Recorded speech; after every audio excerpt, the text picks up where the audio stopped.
Minasan konnichiwa, assalamualaikum warahmatullahi wabarakatuh. Kembali lagi bersama Magang Jepang Official.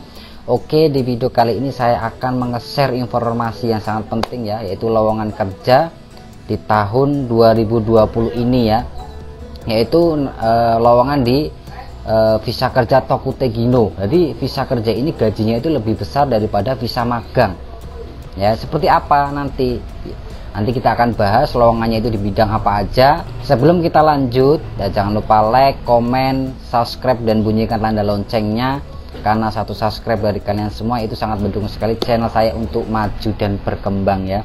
Oke, langsung saja kita lanjut, yaitu visa kerja ini yaitu di bidang pertanian, di bidang perhotelan, di bidang peternakan, di bidang pengolahan makanan ya, di bidang apalagi restoran ya. Jadi 5 bidang ya. Jadi kelima bidang itu sudah dibuka di Indonesia dan sudah diadakan tesnya mulai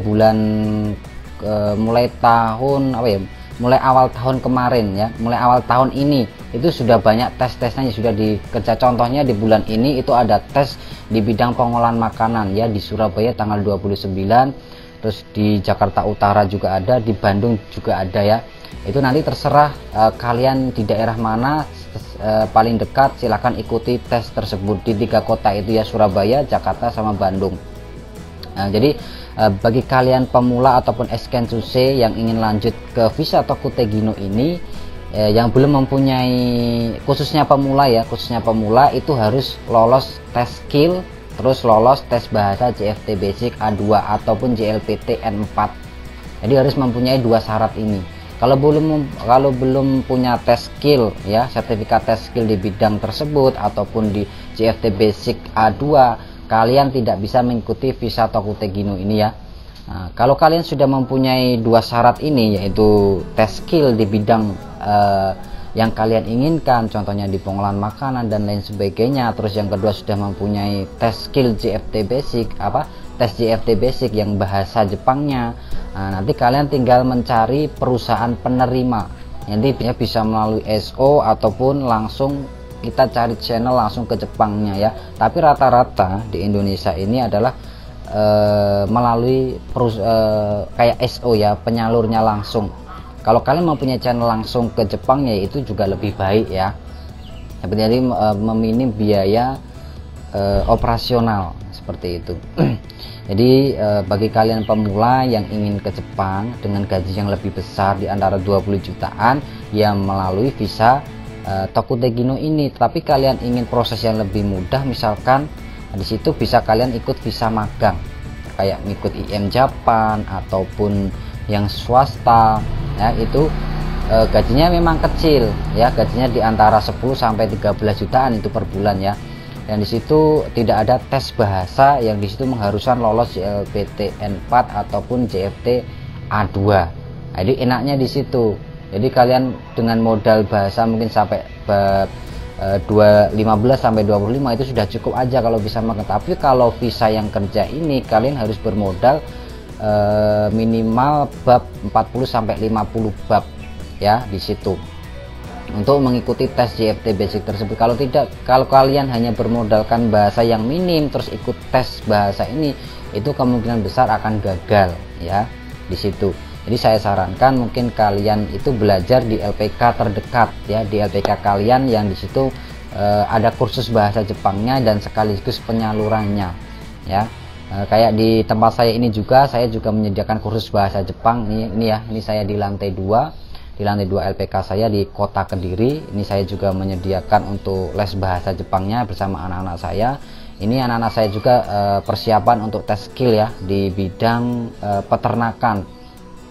Karena bulan ini ya sampai awal tahun nanti itu tes pengolahan makanan itu diadakan, tapi tesnya itu dalam bentuk bahasa Jepang. Ya, jadi harus kita mempelajari kosakata di pengolahan makanan dan minuman. Karena di siswa saya baru di situ mengikuti bab belum terlalu banyak, itu saya sarankan di pertanian atau peternakan, soalnya di situ tesnya menggunakan bahasa Indonesia ya. Nah seperti itu. Terus gini ya, kemarin itu ada yang tanya juga, Bang, di tahun 2020 ini kan Jepang kan belum dibuka tuh Bang, masih ada corona kayak gini, apakah penerbangannya nanti bisa terbang apa gimana Bang? Nah, jadi jawabannya seperti ini. Jadi bagi kalian yang ingin kursus bahasa Jepang, silahkan kursus aja, enggak apa-apa, enggak harus nunggu Jepang itu dibuka. Kalau kalian nunggu Jepang itu dibuka pemberangkatannya, toh kalian nanti belajar lagi dari nol ya, dari nol. Terus kita akan memperlama kalian prosesnya ke Jepang. Tapi kalau kalian mulai belajar dari sekarang dan masuk LPK belajar, terus nanti mengikuti tes skill ataupun tes bahasa Jepangnya, nanti kalau Jepang sudah dibuka, kita tinggal langsung nyari perusahaan penerima. Itu lebih cepat nanti proses daripada nanti kalian menunggu penerbangan di Jepang itu dibuka ya, seperti jadi proses untuk wawancara user pencari job itu juga ada permintaan.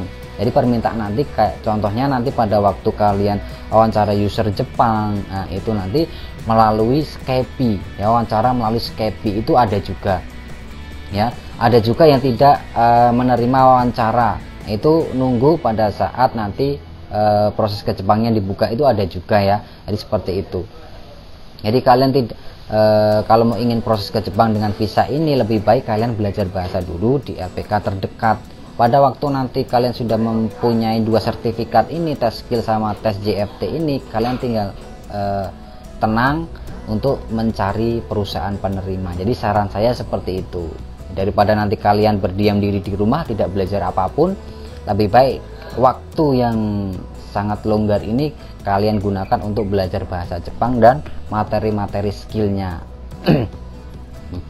Terus kemarin juga ada yang tanya pendaftarannya itu gimana Bang, cara transfer, cara membayar pembiayaannya.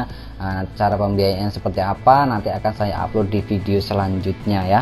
Nanti cara membayarnya, terus cara mendapatkan ID Prometik, terus cara daftar di bidang skillnya itu seperti apa. Kalau kita tidak tahu ya kita tidak bisa. Kemarin saya sudah mendaftarkan siswa-siswa saya dan alhamdulillah bisa tanpa harus datang langsung ke tempatnya ya. Jadi sudah mempunyai kayak tiketnya untuk tes tersebut ya. Kemarin banyak yang tanya seperti itu ya. Oke, sekian dari saya, semoga video ini bermanfaat. Nanti jika ada salahnya, ada kekeliruannya, saya mohon maaf. Dan yang tidak tahu, yang ingin mengetahui informasi seputar visa ini, silahkan komen di kolom deskripsi ya. Silahkan komen sebanyak-banyaknya ya, karena visa ini ya sangat, menurut saya sangat apa ya, sangat mudah lah, prosesnya sangat mudah daripada visa magang. Toh visa ini kan tidak ada pendidikannya, tidak ada pendidikan kayak di Plada terus di pusat, tidak ada, cuma kita fokus belajar bahasa di LPK dan disitu bisa disambi kerja mungkin lah, seperti itu ya. Kalau kita ikut magang kan tidak bisa disambi kerja, nanti ada pendidikan yang diharuskan kita tinggal di situ, tidak boleh pulang ya, seperti itu ya. Jadi sekian ya dari saya, penjelasan dari saya, semoga bisa dipahami karena ya agak muter-muter ya penjelasannya, semoga bisa dipahami. Kalau ada yang kurang paham silahkan komen di kolom komentar. Sekian dari saya, assalamualaikum warahmatullahi wabarakatuh. Ja mata nih.